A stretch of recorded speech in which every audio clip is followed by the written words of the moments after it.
Bon les gars, c'est vrai que tu joues contre la meilleure équipe du monde, y a pas de souci, mais 4-0, il y a un minimum. Il y a un minimum à faire en fait. Dans ce genre de match, euh, quand on te dit ouais, il y a les meilleurs joueurs du monde sur le terrain, il y en a un, tu le vois comme le meilleur joueur du monde, ça fait 4-5 ans, ça fait au moins 3-4 ans qu'il a rien montré, et que il n'y a pas un minimum de manière, de comportement, de qualité, on va dire. 4-0, faut pas abuser. Sachant qu'en seconde période, les mecs, ils n'ont même plus joué, les gars. Ils ont arrêté de jouer. Luis Enrique, il a dit allez hop, on sort tout le monde, tous les titulaires. Au bout de la 60e, il n'y avait plus aucun titulaire. On sort tout le monde, hop, on fait reposer tout le monde. Tellement que c'était facile. Il y a un problème, les gars. C'est pas possible de faire des matchs comme ça. C'est pas possible. On va parler vite fait de la compo de Xabi Alonso. Avec son 4-3-3, apparemment, bah, il a été forcé à le faire. Ou pas, parce que t'as Trent apparemment qui était blessé, qui a pas pu jouer ce match. Moi, Trent, je le sens pas très bon depuis le début de ces compétitions. Je sais pas s'il sentait pas à faire le match, comme il est, je trouve, pas en forme, pas bon, ou si réellement il est blessé, je sais pas. Mais en tout cas, t'as aligné tes trois attaquants, Vinicius à gauche, Mbappé à droite apparemment et Gonzalo Garcia dans l'axe au début. Puis très vite, t'as mis Gonzalo Garcia à droite et Mbappé dans l'axe parce que tu voyais que défensivement, c'était pas possible, Mbappé. C'était pas possible. Et ton premier vrai pressing réussi, il arrive à la 35e minute quand Mbappé est définitivement dans l'axe et Gonzalo Garcia à droite. Gonzalo Garcia, d'ailleurs, c'était le seul euh, à réussir réellement un pressing, à faire un vrai pressing, à réussir ses pressings. Euh, mais avant ça, bon, bah, tu te fais manger très rapidement dans le match par le PSG. Au milieu, ils te bouffent, t'as pas le ballon. Euh, Tes seuls dangers au départ sont des contre-attaques, notamment dès le début, je crois, avec Mbappé, où il n'arrive pas à faire la différence, il tire sur un défenseur adverse. Puis ensuite, c'était seul. On est revenu en fait, on a refait machine arrière, où ou avec là, bah, du coup, bah, avec la première titularisation d'Mbappé, ça, il n'y avait plus de jeu. Tes seules rames, c'est je balargue Vinicius et Mbappé en profondeur. Même si par moment, tu as essayé de faire du jeu. Mais on reviendra dessus. Euh, donc, quoi, une sorte de régression, tu te fais manger.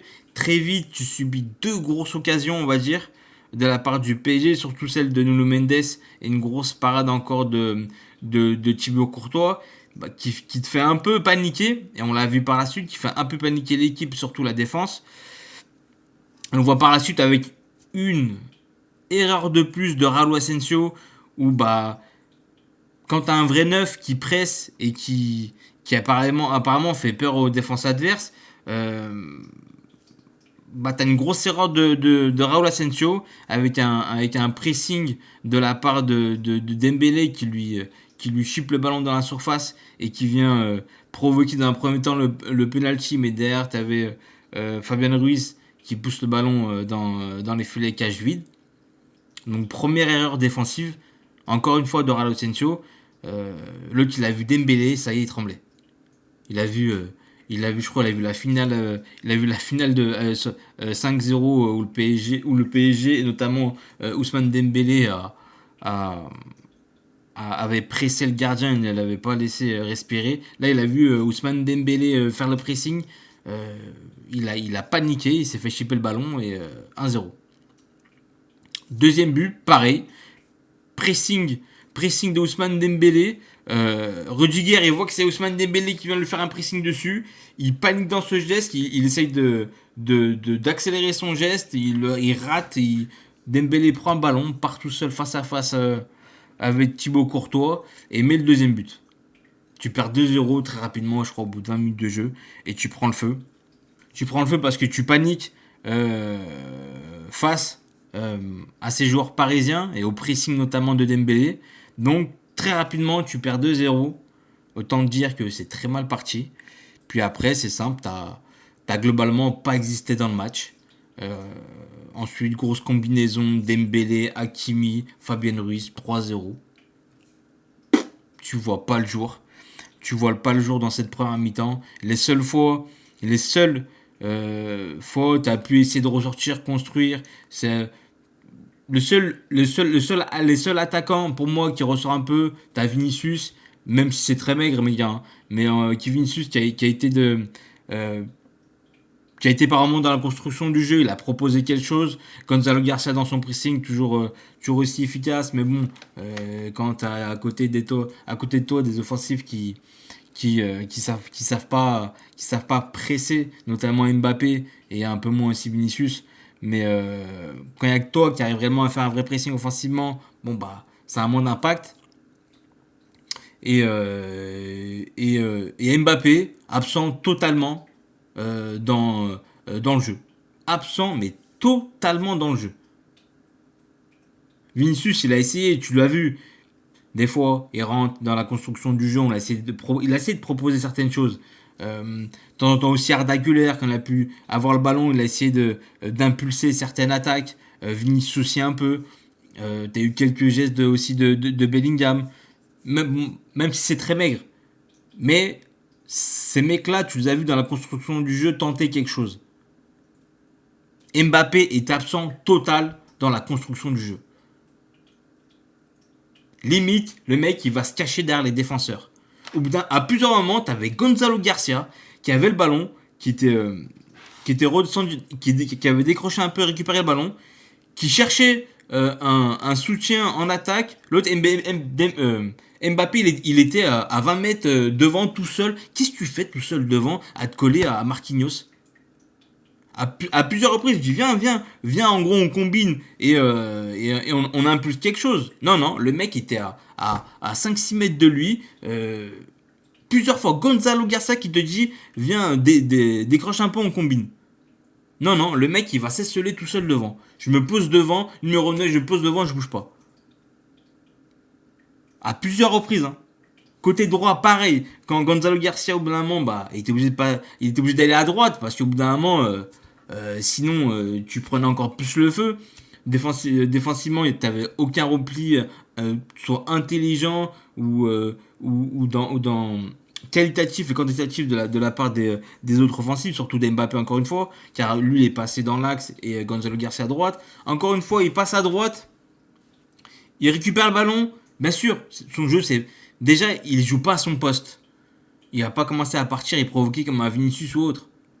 Donc il prend le ballon, il temporise et il attend qu'Mbappé se rapproche de lui en attaque pour combiner, faire une 2, proposer quelque chose. Il l'attend, il temporise. Non, Mbappé, il est toujours devant, je sais pas ce qu'il se fait, il se colle à Marquinhos. Vous voulez que je vous dise quoi, les gars? Au bout d'un moment, on voit les gens qui commencent à. Je sais pas s'ils ils sont dans le déni, ils se mentent à eux-mêmes ou ils voient pas les choses. Ouais, putain, t'en as entendu des conneries. Mbappé, si, peut être compatible avec le jeu de Xabi Alonso. Ceci, cela. S'il voit tout le monde faire les efforts, lui aussi va y faire. Mais arrêtez de me dire n'importe quoi, les gars. Tu crois que tu apprends du jour au lendemain à savoir presser, à faire des efforts, à être bon dans ton jeu sans ballon, et offensivement et défensivement. Ça fait des années que c'est le néant dans son jeu sans ballon. Que ce soit offensivement ou défensivement, c'est le néant. Là, ce soir, il était inexistant dans la construction du jeu. C'était inexistant. Comment tu veux construire autour de soi-disant ton leader, c'est ton boss de l'équipe? Tu peux pas. Tu pars de trop loin. Me dire si il est compatible, il peut être compatible. Quelle compatibilité? Un jour ils vont nous dire il est compatible, l'autre jour non il n'est pas compatible, les gars. Faut être cohérent. T'entends tout n'importe quoi. Et combien de fois on a entendu cette phrase? Allez Mbappé, c'est ton soir. C'est ton soir, tu vas fermer des bouches ce soir. Allez. Je l'ai encore vu plein de fois chez certains youtubeurs. Il va fermer des bouches, c'est son soir et tout. Il est critiqué. Normal qu'il est critiqué. C'est normal. Soit disant, encore aujourd'hui, on nous sort que c'est le meilleur joueur du monde. Hein. On va nous le dire encore pendant combien de temps, ça? Donc globalement, l'équipe a été mauvaise. Hein. Et, on va pas se mentir, l'équipe a été mauvaise. Elle a été plombée par ce match, notamment avec ces deux grosses erreurs défensives. Mais derrière, t'en as qui ont essayé de proposer. T'en as qui ont essayé de proposer quelque chose dans le jeu, dans la construction. Et lui, il est inexistant. On a encore vu sa spéciale. Je pousse le ballon, je vais tout droit. Il pousse le ballon trop loin, il fait la passe à Donnarumma. D'un moment, si tu vas te reposer sur un mec, juste faut le lancer en profondeur et puis c'est tout. Même ça, il n'arrive même plus à le faire. Mais toutes les phrases toutes faites. Non, mais dans un collectif, il va faire les efforts. Même ça disait, non, tellement que le collectif, il va être huilé, tellement tous les jours vont faire les efforts avec Xabi Alonso, peut-être le collectif va masquer le fait que Mbappé fait pas les efforts. On en est arrivé à là en fait. Mais lui, t'apportes quoi à côté pour toute l'équipe fasse l'effort et masque son jeu sans ballon. Parce que là, en première mi-temps, tu compares le 9 du PSG et le 9 du Real Madrid, c'est flagrant. C'est flagrant. C'est flagrant. Comment Dembélé bonifie le jeu techniquement, tactiquement. Enfin, c'est un mec qui s'est caché ce soir. C'est ton match, montre-leur, c'est ton match. Montre-leur, ferme des bouches. On a entendu combien de fois ça, les gars? Combien de fois on l'a entendu? On va l'entendre encore combien de temps, les gars? Depuis qu'il est arrivé, c'est la déchéance. Contre les grosses équipes, on est inexistant. Il symbolise la chute du Real Madrid. Et tu peux pas me dire dans le jeu, il est bon. Il est pas bon dans le jeu. Il est pas bon. Il s'intègre pas à un collectif. C'est pas possible. Et on l'a dit, hein. Je l'ai entendu maintes et maintes fois. Messi, il est compatible. Il est compatible avec le jeu de Xabi Alonso. Ah, les gars, arrêtez de vous mentir. Je suis pro-madrilène, mais à un moment donné, faut arrêter de fermer les yeux et être dans le déni. Faut arrêter. Faut arrêter. Et on va avoir plein de gens qui vont tomber sur Vinicius, sûrement. Trop facile. Trop facile. Deuxième mi-temps, les gars. Il y a pas grand-chose à dire. Comme je l'ai dit, le PSG, ils ont arrêté de jouer. Ils ont arrêté de jouer dès la seconde mi-temps. Ils sont préservés pour la finale. 60e, il a fait sortir tout le monde. Et même comme ça, tu t'es pris un quatrième but à la fin. Vinicius est sorti, Bellingham est sorti, tout le monde est sorti. Il a laissé juste le meilleur. Il a laissé le meilleur Mbappé. On l'a encore moins vu. Vous voulez que je vous dise quoi au bout d'un moment? Il va falloir arrêter de le protéger, c'est plus possible. Et là, on va me dire, ouais, c'est pas de sa faute, blablabla. C'est jamais de sa faute. La culture de l'excuse autour de lui, elle me sidère. Oh, en fait, t'es supporter d'un joueur ou d'une équipe? Moi, c'est ça que je demande. Que ce soit au pro madrilène ou au supporter de Madrid. En plus, soi-disant, ce mec-là, c'est la pierre angulaire de ton projet au Real Madrid. C'est la pierre angulaire de ton projet. Tu veux construire autour de lui. Faut arrêter les conneries, les gars. Et arrêtez de trouver des... Chez il y en a, ils vont trouver des excuses encore une fois. Arrêtez, ça commence vraiment à me saouler, les gars. Dire tout et son contraire. Compatible, Xabi Alonso. Attends, franchement. Mais même avec une analyse basique du football, tu vois que c'est pas compatible. C'est pas compatible. Tu crois du jour au lendemain, il va avoir des réflexes, des habitudes dans son jeu qui vont popper du jour au lendemain avec Xabi Alonso. Tu crois vraiment que quand tu as un jeu sans ballon qui est zéro depuis des années, tu crois vraiment que du jour au lendemain tu vas l'avoir? À 27 ans, tu crois vraiment que tu vas l'avoir juste un jour tout court? Mais non. Faut arrêter 2 secondes. De toute façon, il y a une vidéo qui l'attend. Je voulais faire une vidéo sur Mbappé, mais je voulais attendre réellement la fin de saison, comme cette fin de saison s'éternise avec cette Coupe du Monde des clubs. Je voulais attendre la fin de cette Coupe du Monde des clubs pour le Real Madrid pour faire une vidéo, parce que ça a venu au Real Madrid, les gars. Pour moi, elle cristallise énormément d'incohérences. Et là, il faut en parler. Que ce soit au Real, de lui-même, la gestion autour de certains youtubeurs qui disent tout c'est son contraire. Comme si il fallait cacher, je sais pas, on va cacher quelque chose, on va lui inventer des qualités qu'il n'a pas, je sais pas. L'incohérence apparemment autour de lui m'exaspère, les gars. Ça pourtant il y a cette année-là en fait, il y a des faits qui ne trompent pas, les gars, mais Mais il y a des faits qui ne trompent pas les mecs. Hein. Et ce match-là aussi, il y a des faits qui ne trompent pas les mecs. Hein. Et pourtant, certains encore vont essayer de nous dire ah non, non, non, mais je vois aucun rapport, moi. Je vois pas de rapport avec Mbappé. Non, non, non. Il n'y en a pas. Il va falloir faire quelque chose défensivement parce que. Bon, Asensio, je sais pas si on va le revoir du coup un jour. Parce que là, enchaîner erreur sur erreur, gros. Je crois qu'on va pas trop voir ton. Hein. Rudiger, je sais pas il joue encore sur une jambe. Mais difficile aussi. On va dire aller avec Heusen, ça aurait été peut-être mieux.